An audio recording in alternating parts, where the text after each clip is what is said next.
Pertama, hakikat belajar dan pembelajaran.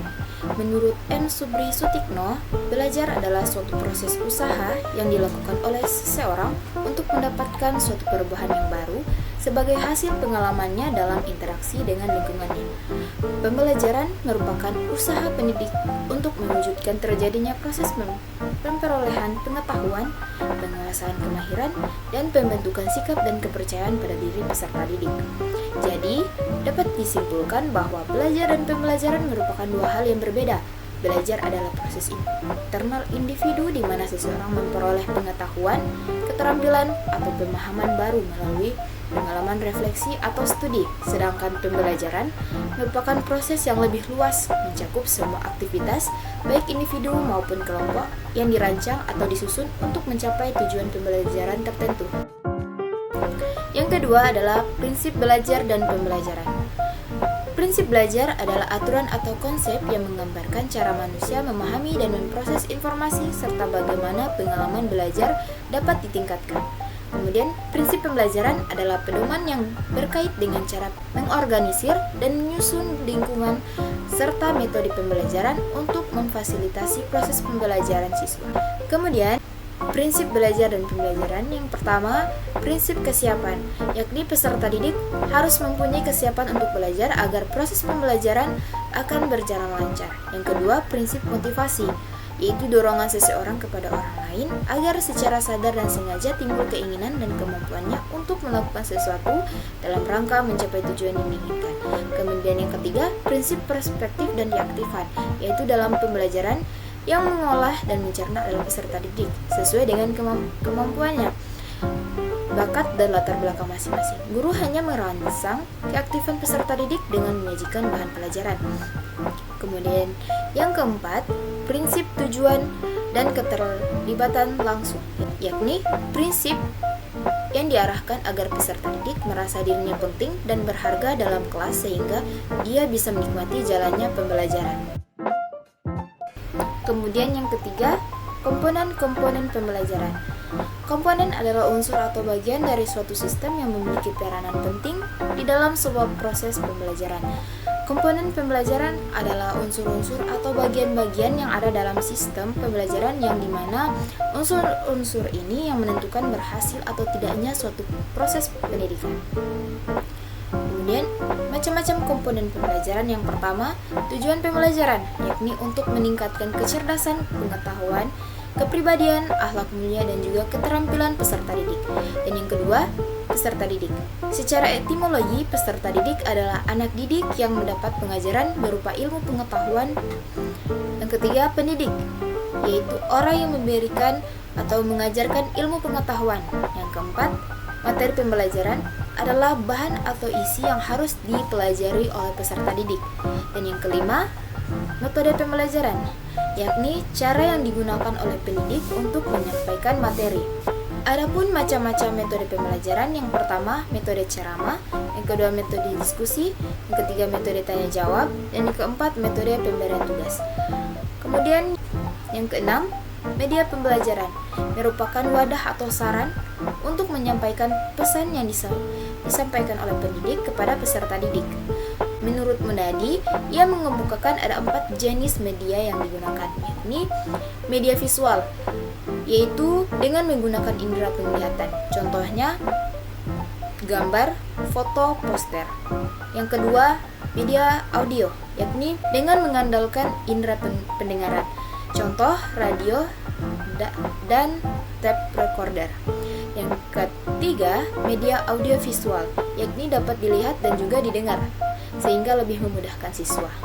Contoh, film, video, maupun gambar yang bersuara.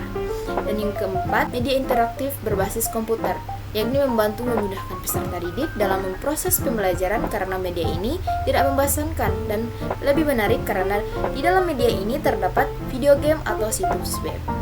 Kemudian, terakhir yang ketujuh, evaluasi.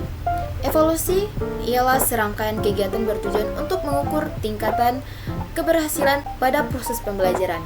Evaluasi dibedakan dalam 2 bentuk, yakni evaluasi formatif dan sumatif. Evaluasi formatif dilakukan setiap akhir pertemuan tatap muka, yakni mingguan, sedangkan evaluasi sumatif dilakukan setelah kegiatan berakhir secara menyeluruh, yaitu akhir semester. Kemudian yang keempat, teori-teori belajar dan pembelajaran. Menurut Ahmad Subki dan Muhammad Jauhar, teori merupakan suatu ilmu pengetahuan yang telah diuji kebenarannya. Teori dapat menjadi alat bantu dalam rumusan masalah tertentu yang bisa dikembangkan dan dapat digunakan secara terbuka untuk melakukan suatu kegiatan dengan melibatkan lingkungan sekitar. Jenis-jenis teori belajar dan pembelajaran. Yang pertama, teori behavioristik adalah perubahan tingkah laku yang mendapatkan hasil dari suatu pengalaman. Ini menekankan pada penambahan pengetahuan, sedangkan belajar yang menekankan pembelajaran untuk mengungkapkan kembali pengetahuan yang telah dipelajari dalam bentuk laporan atau kuis dan tes. Kemudian yang kedua, teori kognitif, yakni teori belajar kognitif lebih mementingkan proses belajar daripada hasil belajar. Dan juga teori kognitif menggunakan proses berpikir yang lebih kompleks. Kemudian yang ketiga, teori konstruktivisme. Menurut konteks filsafat pendidikan, konstruktivisme adalah suatu upaya membangun tata susunan hidup yang berbudaya modern. Para pakar teori konstruktivisme menyatakan bahwa alat atau saran yang tersedia untuk mengetahui sesuatu adalah indranya seseorang berinteraksi dengan objek dan lingkungan dengan melihat, mendengar, menjamah, mencium, merasakan. Kemudian yang keempat, teori humanistik. Menurut Baharudin dan Muhammad Makin, humanistik adalah memandang manusia sebagai manusia, dalam artian bahwa makhluk hidup ciptaan Tuhan Yang Maha Esa dengan fitrah tertentu sebagai makhluk hidup yang harus melangsungkan dan mempertahankan, mengembangkan hidupnya dengan potensi-potensi yang dimilikinya. Yang kelima, interaksi sosial dan motivasi belajar.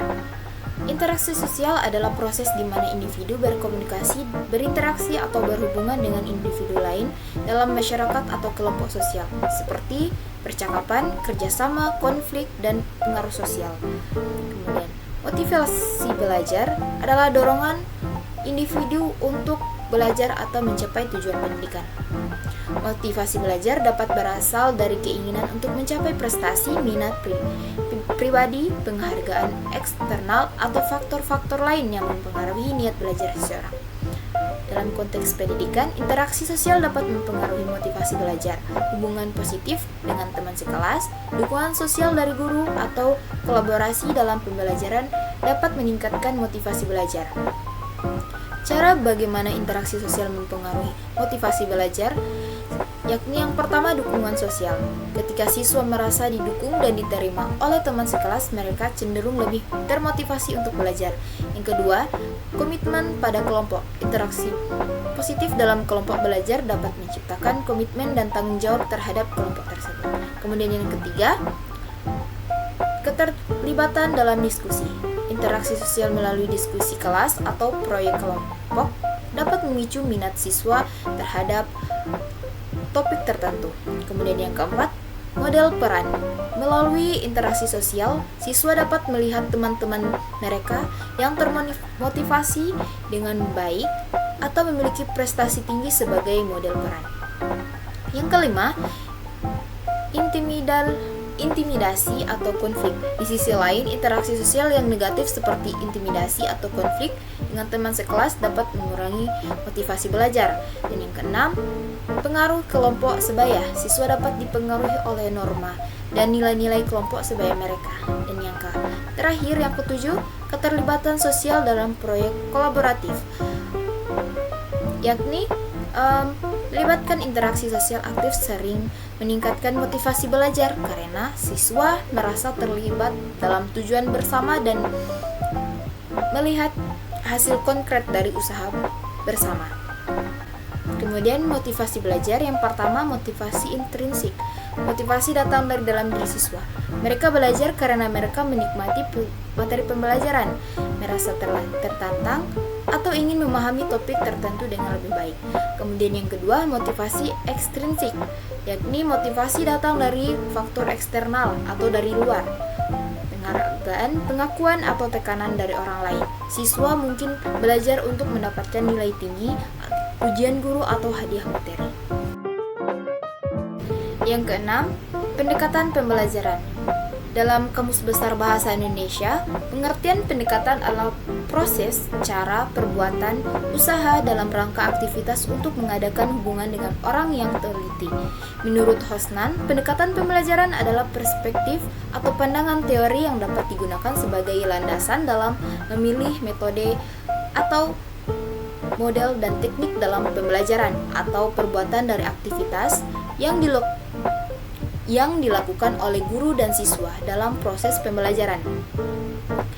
Ada dua pendekatan dalam pembelajaran, yakni yang pertama pendekatan pembelajaran berorientasi kepada guru, yaitu guru menempatkan diri sebagai orang yang serba tahu dan sebagai satu-satunya sumber belajar. Pada pendekatan ini, siswa hanya melakukan aktivitas sesuai dengan petunjuk guru. Yang kedua, pendekatan pembelajaran berorientasi kepada siswa, yakni pada pendekatan ini siswa menempatkan sebagai subjek belajar dan kegiatan belajar bersifat modern. Manajemen dan pengelolaannya ditentukan oleh siswa. Pada pendekatan ini, guru hanya berperan sebagai fasilitator, pembimbing sehingga kegiatan belajar siswa lebih terarah. Kemudian yang ketujuh, model dan metode pembelajaran. Model diartikan sebagai kerangka konseptual yang digunakan sebagai pedoman atau acuan dalam melakukan suatu kegiatan. Menurut Joyce Damuel, menyatakan bahwa model mengajar yakni guru dapat membantu siswa untuk mendapatkan atau memperoleh informasi, ide, keterampilan, cara berpikir, dan mengekspresikan ide diri sendiri. Model pembelajaran adalah suatu model yang digunakan untuk pedoman perencanaan pembelajaran di kelas yang disusun secara sistematis untuk mencapai tujuan pembelajaran. Kemudian, menurut Sujono, metode pembelajaran adalah cara guru memberikan kesempatan pada murid untuk menerima, mengelola, dan menyimpan atau menguasai bahan pelajaran. Model pembelajaran. Yang pertama, model pembelajaran berbasis masalah, yakni siswa mengerjakan permasalahan yang autentik dengan maksud untuk menyusun pengetahuan mereka sendiri, mengembangkan inquiry dan keterampilan berpikir tingkat lebih tinggi, mengembangkan kemandirian dan percaya diri. Kemudian yang kedua, model pembelajaran kooperatif, yakni bertujuan agar guru menjadi fasilitator proses pembelajaran dan membantu siswa belajar mandiri, membantu meningkatkan keberhasilan akademik siswa. Yang ketiga, model pembelajaran berbasis proyek. Kerja proyek mencakup tugas-tugas kompleks berdasarkan pertanyaan dan permasalahan yang sangat sulit dan menuntut siswa untuk merancang, memecahkan masalah, mengambil keputusan, melakukan kegiatan penyelidikan, dan menciptakan peluang bagi siswa untuk belajar secara mandiri. Tujuannya agar siswa mempunyai kemandirian dalam melaksanakan tugas yang diberikan. Kemudian yang keempat, model pembelajaran konseptual, yakni konsep pembelajaran yang membantu guru menghubungkan materi yang diajarkannya dengan situasi kehidupan nyata siswa dengan mendorong siswa untuk menghubungkan pengetahuan yang dimilikinya dengan penerapannya dalam kehidupan sehari-hari. Kemudian, metode-metode pembelajaran, yakni yang pertama, metode ceramah. Menurut Suryono, metode ceramah adalah penuturan atau penjelasan guru secara lisan, di mana dalam pelaksanaannya guru dapat menggunakan alat bantu mengajar untuk memperjelas uraian yang disampaikan kepada murid-muridnya.